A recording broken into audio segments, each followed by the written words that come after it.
Welcome back to Inside with Brett Hawk. I'm a swim nerd. We're all swim nerds. Today, we got a special guest, the new world junior record holder in the 200 IM and the 200 freestyle from South Africa, Matthew Sates. Crowd goes wild. Matt, what's up, man? How are you? Yeah, all good, thanks. And you? Good, good. Welcome to the show. Yeah, thank you. It's awesome to be on it. Mate, we have Wi-Fi today, and that is fantastic. Yes, yeah, definitely. We sorted out. Beautiful, mate. Beautiful. Glad we could get this thing going. Matt, Nate, can you take this other stuff off for us? There we go. Boom. All right, we're good. All right, mate. Well, listen, thanks for doing this, and thanks for waiting 24 hours and figuring all this out. Appreciate it. Where are you right now? Yeah, so we ended up going to the hotel next to me. I think it had a little bit more better Wi-Fi, so we should be good for this one. Beautiful, mate. Well, listen, again, like I said yesterday, congratulations on the meet in Berlin. Fantastic results. Yeah, thank you. I was super happy with it. I bet. And I think we got in yesterday, but we took it down. Can you just remind us what your best times were in the 200 free and the 200 IM going into this meet? Yeah, so for the 200 IM, it was a 155.8. 155.8, and you ended up going 151.4. Sick. Yeah. Ridiculous. Just looking at it realistically, going into the meets, I'm not going to try and get anywhere close to that time. Maybe if I was lucky, I was going to get a 153, 154 maybe. Wow, really? Yeah, in my head. Yeah. Yeah, and then the 200 free was a 142.9. 142.9. You went 140.6. Both junior world records, which means the fastest swimmer for 18 and under in the history of the world. I mean, that's remarkable, mate. Yeah, it is crazy. Yeah, I'm telling you now, I'm still shocked about those swims. I don't think it's really even hidden yet. So, I mean, you're at the meet in Berlin, but you know you've got a few meets ahead of you. You're now in Budapest, and then you've got about 3 weeks off, you said, and then you're headed to Doha. And so, to me, it seems like you would come in and be wanting to be, like you said, to be around just under your best times, and then progress to getting to a point where you actually got to. How do you think it happens so quickly? Why did things click on the first meet for you? Sure, I couldn't tell you if I tried to. Like, even before we came to Budapest, 2 days before, we were doing 6-kilometer sessions. Just trying to, so we can taper more for the rest of the meets. Right. So coming into my mind wasn't set on doing best times, and I don't know if that could be used to an advantage also. Because I'm not saying, because the plan was for every meet to get faster and faster. But even though that I am more tapered, it doesn't mean that I'm going to go faster. Yeah. You know, it's especially because I'm a little bit younger than everyone else. I don't need a good taper to do my best. Yeah. Nate, I believe you're still back there. Can we have a look at this race? Can we watch this race together, Matt, and you kind of talk us through it? Yeah, I'd love to. Yeah. All right. Nate's going to pull it up. There we go. All right. Let's get this thing going. I think before I was really calm also. You were calm right now? Yeah, very. Why were you so calm? Because I had the 400 IM just before, so I knew even if I swam bad, it was just for fun, kind of thing. I wonder what's going on with the video there. Now you're in what lane here? Lane 4, the white cap. Lane 4, the white cap. So you had gone through qualification to get to lane 4? Yeah, I swam a 153 low in the heats. A 143. Yeah. Oh yeah, 143. Sorry. Yeah, 10 seconds faster than that. Now you're next. Give us the rundown of who's in the race. So I was next to Kyle Chalmers. And then it was Dennis Rhapsody on the other side of Kyle Chalmers. Right. So, you're not nervous next to Kyle Chalmers? Oh no, it was awesome racing against him though. It was awesome being in the core room with him. But yeah, when it comes on the block, I'm not really picturing anyone's name. Really? Okay. So at the 100-meter mark, how are you feeling right now? Yeah, I say the 100-meter mark, I thought I never went out so fast in a race before. So I said to myself, I hope this isn't a bit too fast. Oh, wow. Okay. So you felt like you were pushing it. But to me, it looked like you really accelerated here, especially look right now, you're really picking it up. Yeah. So when I turned it to 75, I saw I was a little bit ahead. And I said in my head, I'm not going to lose this one. Really? And I just I didn't feel any pain, anything. I just. Are you bringing the legs in here big time? Look at this. Massive legs. Great wall. You don't compromise on your kick outs. How many kicks you taking off each wall there? Just 2. Just 2, okay. Yeah. And then now it's just head to head. Bang. Oh, mate. Yeah. Fastest in history right there. Yeah. No, that was an awesome race. Sure. And then it kind of just hit you right there, eh? Wow. Yeah. That's awesome, mate. Well, listen, the word on the street is you're super talented, obviously, 18 to be doing what you're doing. But the real word on the street is you've got a crazy work ethic. You work your butt off, right? Yeah, I'll say if it comes to a race, if you got a lane, you got a chance. Mm-hmm. But if we're training together, I'll train anything. But the thing is with me, I really like to train hard. It's like my thing. It's my hobby. Really? Even when we're only doing single sessions, and maybe I must go in the weight room or something. But instead of going in the weight room, I haven't done weights in about like 6 months.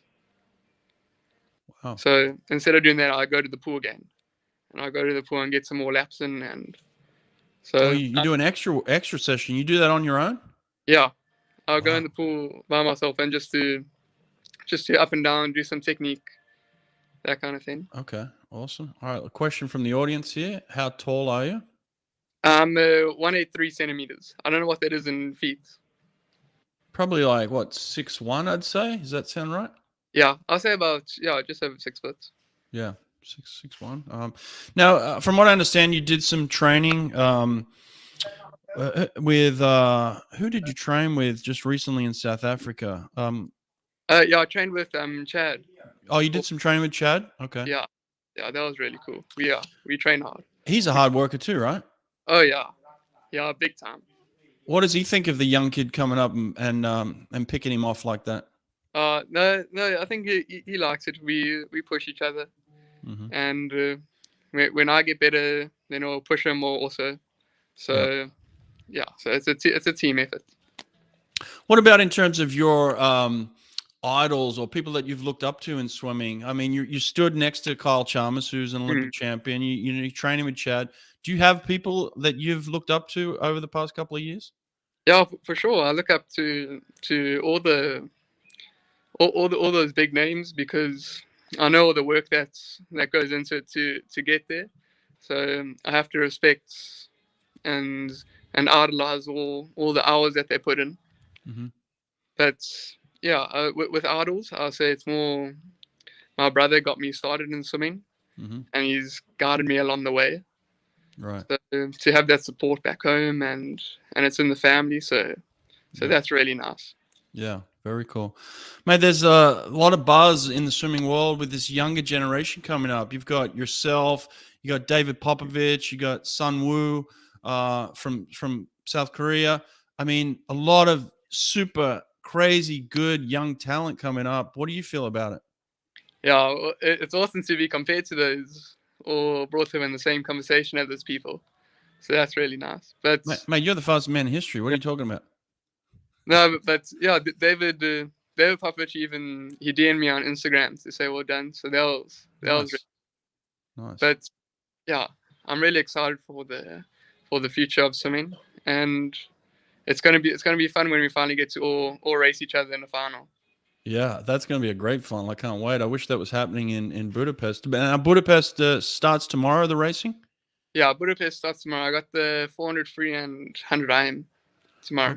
Okay. Who comes up with your race order? Is it you or your coach? No, definitely my coach. Me and my coach will sit down and we talk about which ones we're going to swim, which ones are going to have the most points for the whole FINA overall, all winnings. Oh, so you're trying to snatch the cash then, hey? Yeah, a little bit. Good for you. Our coach is Wayne Riddin, right? Yes, yeah, Wayne. Awesome. Tell me about him real quick. Yeah, I've been with Wayne since I was 10 years old. So for my whole swimming career, I've trained under him. We've been doing similar sets ever since for the last 8 years. Mm-hmm. And yeah, he's been an awesome coach. Great. I love it. Question here. Do you prefer long course or short course? And what's your favorite events? I prefer long course, actually. Really? Yeah, because there's something about the pool, swimming long course. The only thing that's a bit, because we don't have any long course pools in like our state even, or our province. Mm-hmm. So it's real hard to get long course training in. But so we just train short course. And I think if I trained long course, then maybe the long course success would be similar to the short course success that we're doing now. Right. I got you. What about your favorite events? Oh, no, I love the 200 free is a nice one. Yeah. And then obviously the IMs also.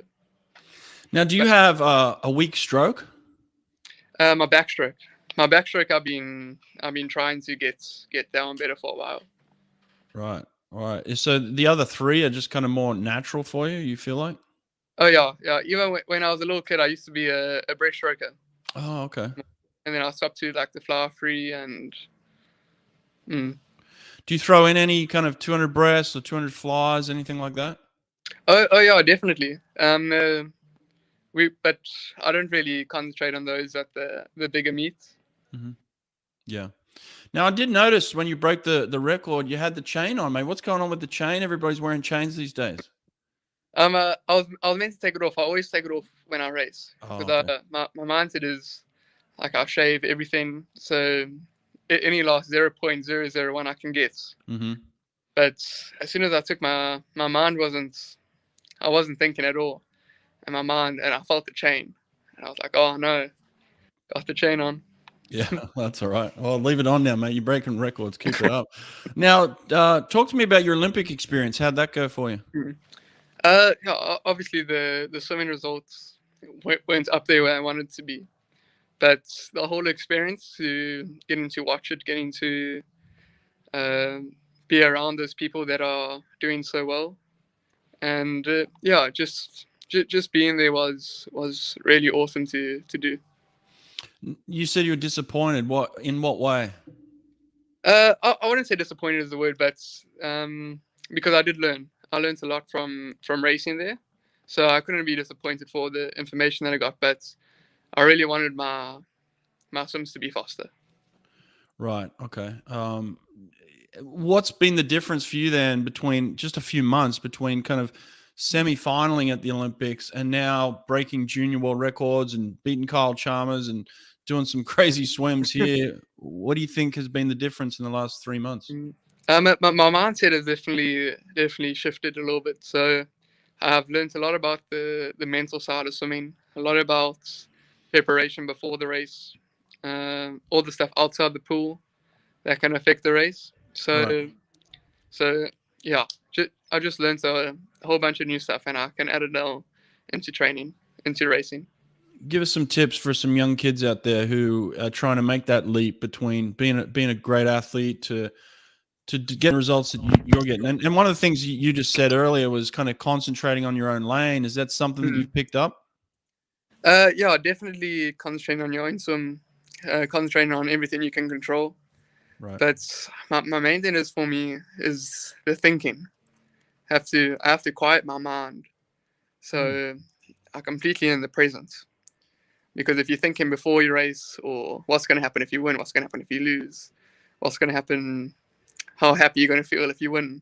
If you think about all those things, it's you time traveling in your head, and then you're not completely in the present. Mm-hmm.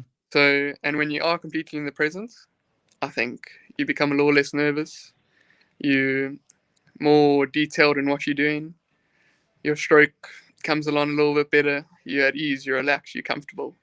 So I think that's one of the massive things, is that you can swim with no emotion. You can swim just completely in the presence, completely in the moments. And I think that's when you really unlock the true power. Man, listen, I got to tell you, I had a very similar conversation with Popovich. He was telling me this at 16. You're telling me this at 18. It took me to the age of about 28, 29 to figure these things out, mate. So you're way ahead of the curve. It's incredible to see just the young talent. You guys are figuring things out and swimming so fast. I don't want to ask you, if you're going to break these world records, but obviously, do you think you can swim faster than what you did on the weekend?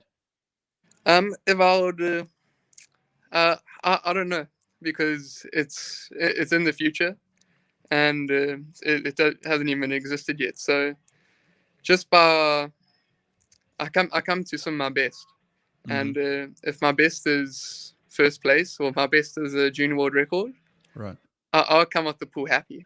Right. But if my best is if my best is last, I'll come out the pool happy also. Great. As long as see, everybody has different journeys, and everybody will get to their final destination one day, but it's just the route that you take. So everything's for a reason, and everything will happen when the time is right. I love it, mate. Great advice. Quick thing here. How has Tatjana's result had an influence on you? You being there and watching it and being part of that whole experience of her win Olympic gold. Talk to me about that. Yeah, that was awesome moments. We were shouting on the stands watching Tatjana. She broke the world record also, and an Olympic record. So seeing that and being part of that team environment was incredible. It was really a magical moment. Gives you that belief that you can do it yourself, right? Yes, yeah, definitely. It gives everybody a belief that they can do it themselves. The whole of South Africa is seeing everyone do this, especially the girls, knowing that the last Olympics there weren't any girls, and now there's Olympic gold medalists. Yeah. So yeah, it was massive. Mate, listen, I appreciate your time. I said 10 minutes. We've already gone 17, and we could go for a while. I'm enjoying talking. I love it. Well, big question out there, and I don't want to put you on the spot, but I will, because everybody's got the same question right now. This one: are you still planning to swim at Georgia in January? Yeah. The plan is to go there, obviously. Yeah, we focused on the next couple of World Cups legs, but so we have to see how all of those go, and yeah, but the plan right now is to go, but things may eventuate where something changes in the future. You can't control the future. You don't know what the future is. But. Yeah, exactly. I don't like to have to quiet my mind. I don't think about anything in the future, anything in the present, because then you miss it all in the moment. Right, I gotcha. Are you allowed to accept all this prize money right now? Are you taking that or forfeiting, or what's going on there? I'm so lucky. The NCAA's finally stopped the rule when you're allowed to earn money. Right. So you're allowed to, you're allowed to take it now. You're allowed to even have sponsors. So I'm looking forward to being in that world of swimming when you can take sponsors and I can make it my profession. Great. I love it. All right. Well, I think that's about it for the questions. Maybe just quickly, ISL. Were you considering ISL at any point? Yes. Yeah. My name was actually in the ISL for this season. No one drafted you? No. Because of NCAA rules, we have to pull out. Oh, okay. Right. Okay. Right. So it was either ISL or NCAA, and so you just decided to pull out of ISL at this stage. Okay. Yes. Yeah. All right. Gotcha. All right. Well, listen, mate. Good luck over the next couple of meets. You did say you were going to hang around. Yesterday, you said you were going to hang around after this meet for about 3 weeks, right? And where were you training? Yes, we're going to train here in Hungary.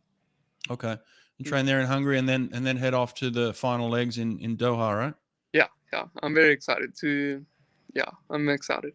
Right. I love it, mate. Well, listen, appreciate your time. Thanks. The Wi-Fi was so much better today. Oh, yeah. No, definitely awesome. I want to sit down with you for a longer period of time at some point, but I know that you're in the middle of a meet right now, so I respect your time. And hey, listen, personally, just for me, congratulate your coach for me. He's doing a phenomenal job. Out of South Africa, it's a tough place.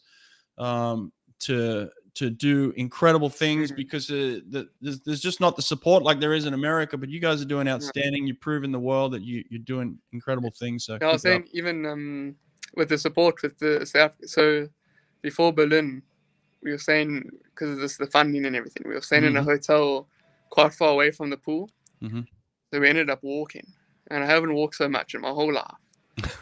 And my feet have got blisters. And wow. But yeah, but so even with that was in the back of my head. So I'm like, nah, I'm not going to swim faster this meet. I'm just gonna do my best. But I think that played an advantage because it also helped my mental game now, because I was had no expectations, and I think that's the best way to go into it.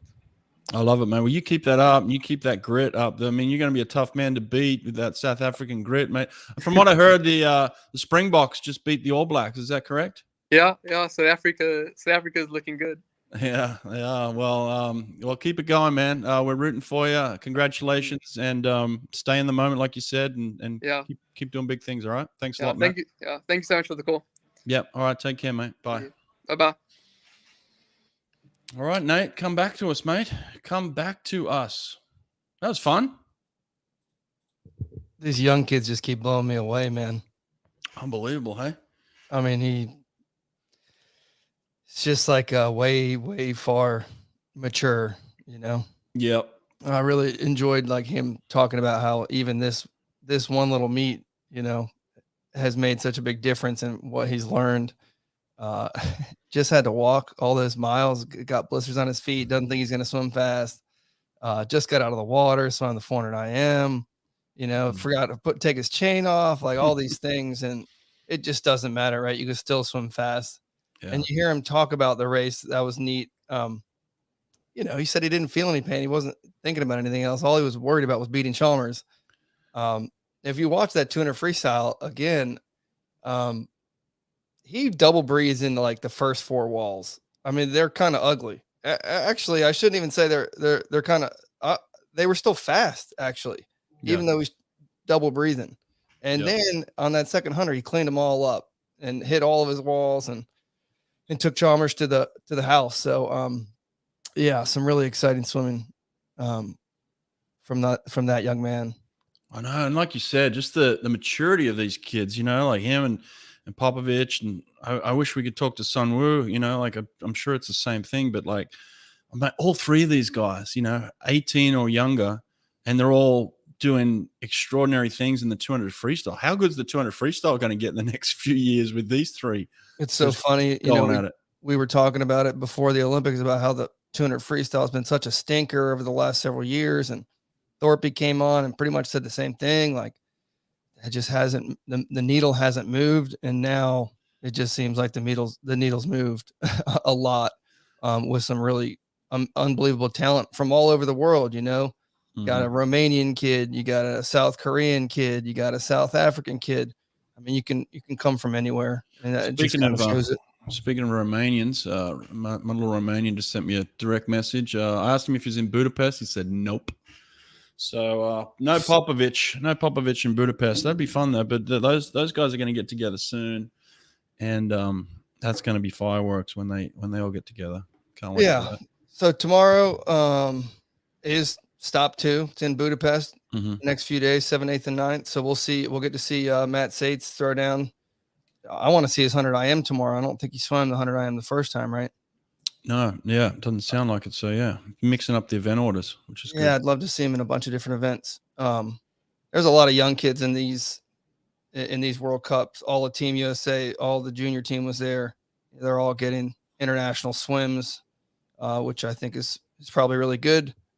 So hopefully the live streams are working. I know live streams have been so good for anybody, but fingers crossed here. Other than that, the ISLs come out with the playoffs. Here we go. Boom. So the playoffs are almost all November, 2 days, 5 swim meets. Oh yeah, there we are. Wow. Okay. So early November, you got Energy Standard kicking us off. Oh, and the Cali Condors straight up. That'll be a head-to-head battle in the first playoff. I guess it's just a matter of finishing 1-2 in the playoffs, right? As you go along, that's where you want to be. 1-2, 1-2, 1-2. That's it. I mean, I would imagine it's going to be Cali and Energy Standard again. They're just so on the sprint side. It's just so important, right? You need the Dressel. Yeah. The league is set up for the superstar. It's set up for the points.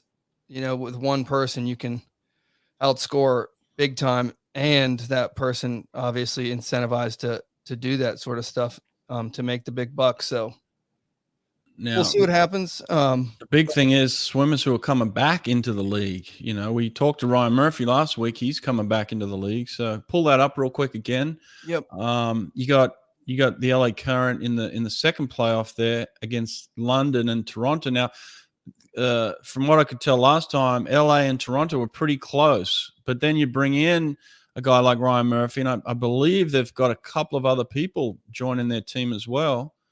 You bring in a few more people, and all of a sudden you get separation between those two teams. Yeah, and you got a little extra time now. People have been back in the pool a little bit more.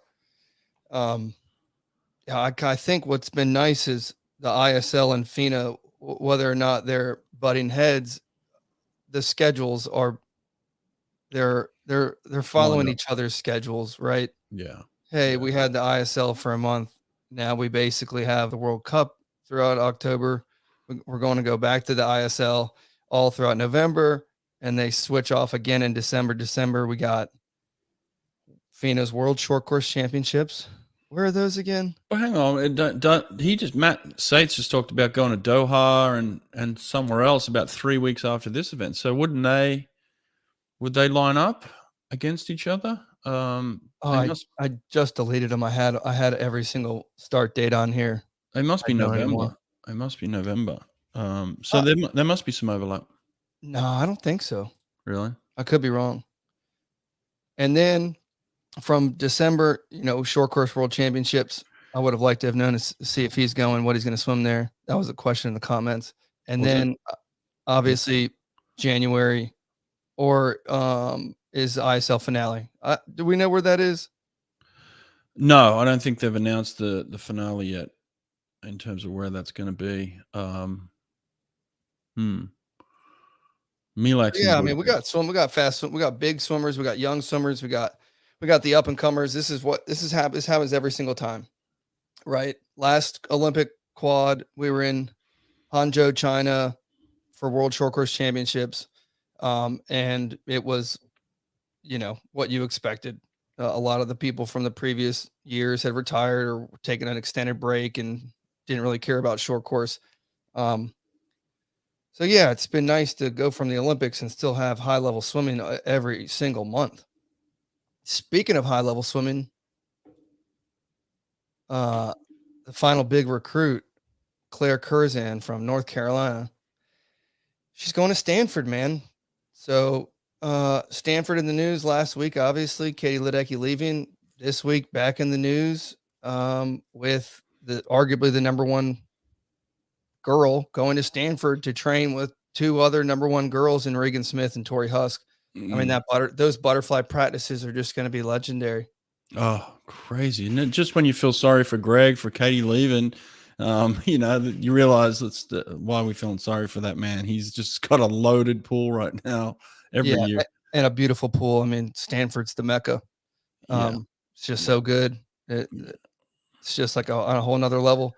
I heard that it was between UVA and Stanford for Claire. Obviously, like UVA is right up the road. So was NC State. I'm not sure if they were in the mix at all. But I think some people just want to get out of here, right? And I mean, that's just want to.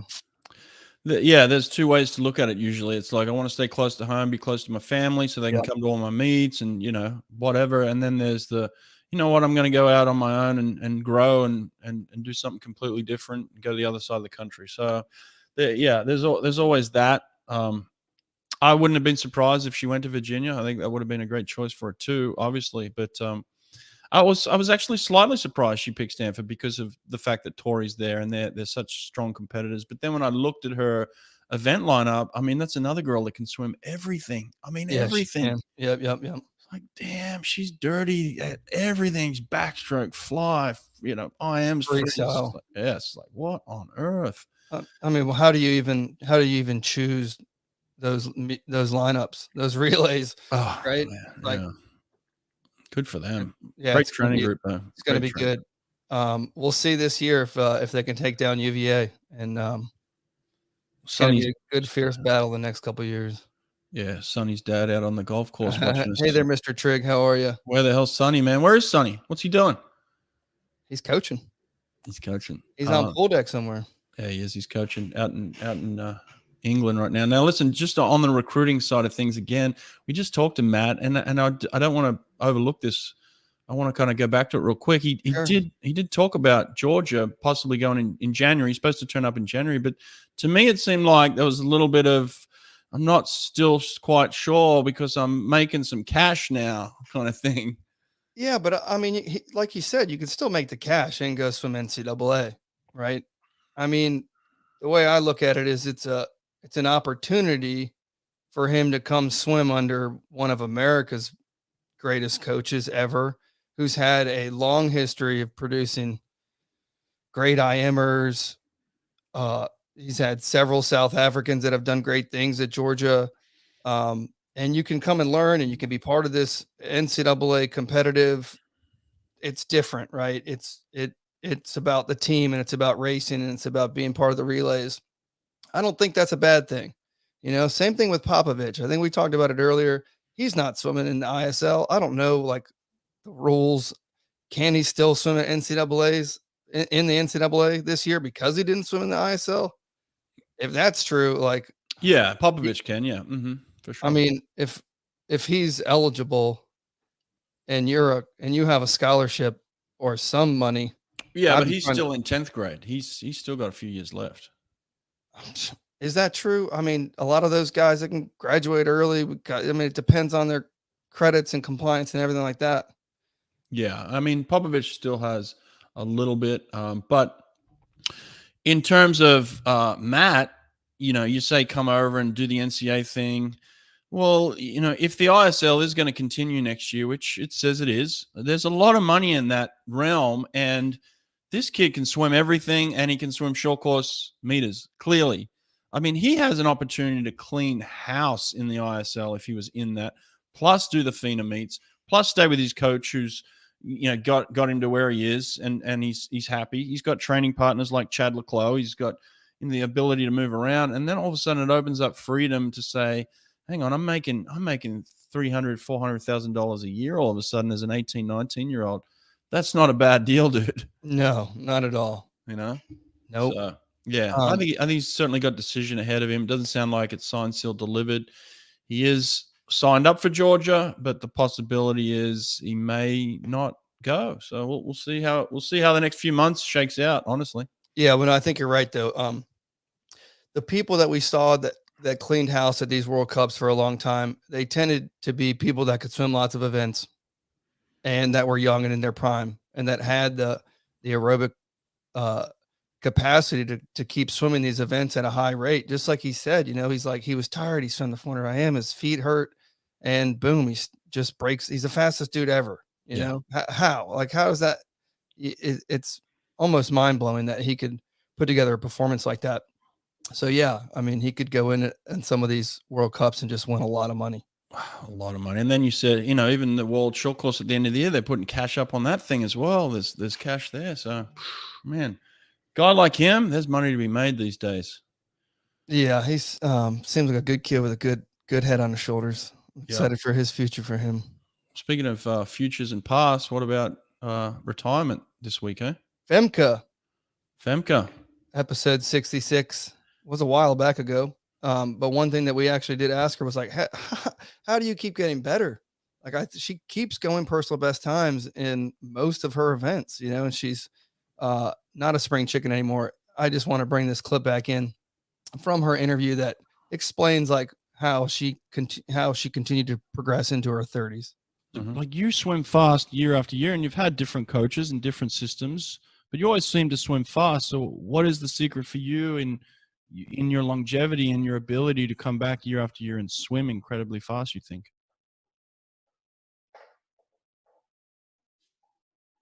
Well, I think I'm very lucky that I like training and that I have a huge passion for swimming. So I think that's why I'm around for so long. And I also see the swimming as my education, you know, like your personality, your everything comes when you're under pressure, it shows. And I think that's a great way to learn a lot about yourself. And I just like the game.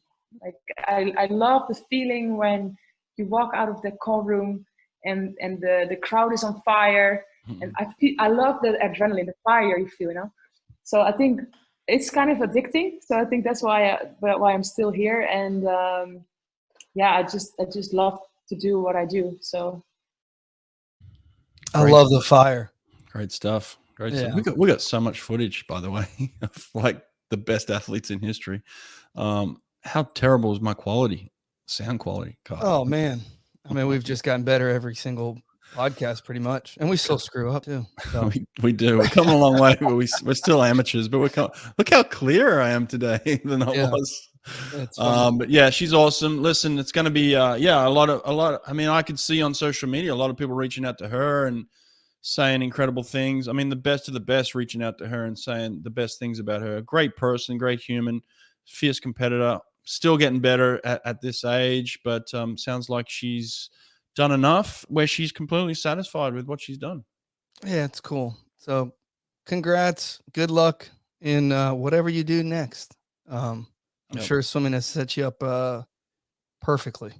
So I agree. All right. What else? We were just in Charlottesville, Virginia. Yeah, that was fun. Super fun. Saw the national champion women. Saw some unbelievable swims. Wow, what a team. Kate Douglas with a 21.4 in the 50 freestyle. It's probably like the highlight. I think she barely touched out Gretchen Walsh, 21.6. That was after she did 150 fly, which she whipped everyone's tail in that too. Couple of minutes. They were hitting them fast. It's just an inter squad meet. We watched them do dry land at the beginning. The hour before, they were all working out in the gym, and they did put suits on and everything. They did 150s instead of 200s, which I thought was interesting and fun for the kids. And we just got to see a little bit of everything. We got to meet UVA swimming, like on the guys' side. We met a bunch of guys, we met a bunch of girls. We sat down, we cut them all up. So those clips are all out. We put it in one giant podcast if you want to listen to every single little interview about UVA swimming. But other than that, I mean, this is the team to beat. These are the reigning champion women right here. Don't sleep on the men though. It was pretty funny. I was looking up, I just made that clip with Eddie Reese talking about Brendan Hansen and Ian Crocker and Aaron Pearsall. And, Brendan Hansen had just barely broken 52 seconds in the 100 breaststroke, when he won not that long ago. And now we just, UVA seems to have all these kids where they weren't huge names coming out of high school that they've developed over the last few years. Like a Noah Nichols, who's, a 51 300 breaststroker. And you're like, what? I've never even heard of you. And that 51.3 is just 0.6 faster than a Brendan Hansen. And the NCAA has just gotten so much faster in the last 15 years. It's unbelievable. It's just good for me. I always felt like while I was at Auburn, everyone was against me. And now I'm coaches are rolling out the red carpet for us to come in and expose their program, show them what they're doing. And look, no better head coach right now than Todd DeSorbo, doing incredible things. And we're so thankful that he let us in and to see it. But man, it's nice. It's fun for us. We love doing this stuff. I wish we could do more. It's kind of, right now it's a hobby. Like we paid to go to Texas, you and I. We paid to go down to Virginia. It cost us money to do these things, and we're hoping that we could do more in the future, but we've got to figure out how we could make that happen. But great to be let into two of the best programs in history right now. Yeah, it was good to highlight the men's and the women's reigning national champions just to get a feel of what's going on, you know. So we'll see if they can hold on to their titles coming up this year. That women's team's loaded. Good luck trying to beat them. I know there's some other teams out there, but man, they're loaded. They realize. Over the weekend, we just saw him pick up the South African girl who's 25 low, 54, 158 in long course freestyle. Exactly what you want. 50-100 kind of freestyler to add. I mean, they're doing really good stuff. They got a lot of energy. Tyler Fenwick is the associate there. A lot of energy out of him. It's good to see all these old CAA swimmers. You know, Todd from Wilmington and Tyler Fenwick from William and Mary become these big swim coaches that are leading these young people, especially for Team America. Todd does a great job of delegating, I'll tell you that, letting coaches coach, letting them have relationships. You know, they're all got their groups, but they're all working together as one unit, you know, but Todd allows his coaches to coach. Very admirable, and I think that's the way that they have success, and I think it's a great look into a program that's doing amazing things. If you want to learn, watch the stuff we put out. You'll see it all on there. Yeah, and we had interviewed Todd before, so if you want to go check out that old interview with Todd, it's a little bit longer. And I think one of the big things he talked about was double tapering. Mm-hmm. So yeah, go learn from them. We'll keep following. Maybe we'll get a chance to go up there and check out a meet. I think they're swimming Texas, or they're swimming Cal. They're swimming Cal. Yeah, they're swimming Cal. That's right. Stanford denied them. I don't think Stanford wanted to race them. That was the word. But Cal said yes, so they're going out there. Good. That'll be exciting. And then tomorrow we're releasing another long form interview. Boom. You spoke with Jacko Verheyen, the former head coach of the Dutch team, Peter van den Hoogenbund's coach, and then went on to be the head coach of Australia for the past, I think it was 7 years. Did incredible things in the lead up to Tokyo, a step down right before Tokyo, and now has gone on, is now just been announced the head coach of the French national team. So, man, this guy is a phenomenon, incredible man, incredible coach. When we sit down for an hour and a half tomorrow and we talk about his career, his experiences, we talk about coaching, we talk about management, we talk about leadership. I mean, this one's got it all, and this man is incredible, very open, a complete open book when it comes to asking questions and answering questions. So I think we're going to get a lot out of this one. I'm excited. Yeah. That's kind of all we got for today. You want to, this guy's got a question. I'm working on it. I mean, I've asked a couple of times, just between me and you, I've asked a couple of times. He says he prefers the limelight to be on the current athletes, and I respect that. So maybe one day in the future we'll get him, but not right now. Bring back French sprinting. Yes, that's part of his plan, I think. He certainly wants to enhance it. I don't think it's gone anywhere. There's still plenty of French sprinters around. So pretty sure they just picked up another silver in the men's 50 freestyle from some French guy named Flo. Yeah, he'll figure it out. He'll get them going. He'll get those relays back on top. But yeah, that'll be fun to watch him over the next few years. But yeah, watch the podcast. Good stuff tomorrow. And don't forget to subscribe. Smash the likes, share with your friends. Let's chop that Matt Sates clip up, mate, and then we'll throw them up there so everyone can hear. We'll put on the podcast for you guys too. Anything else? That's it, man. Let's just keep doing it. Whatever we're doing, let's just keep doing it. I love it. It's fun. Yeah, we're having a good time. If you guys have any thoughts, you know where to find us. Like, subscribe, share. That's what we need. Like, subscribe, share. And any comments that you guys can put in the comments section, throw them up. We love it. We appreciate it. Thanks a lot for watching. All right. Thanks, guys.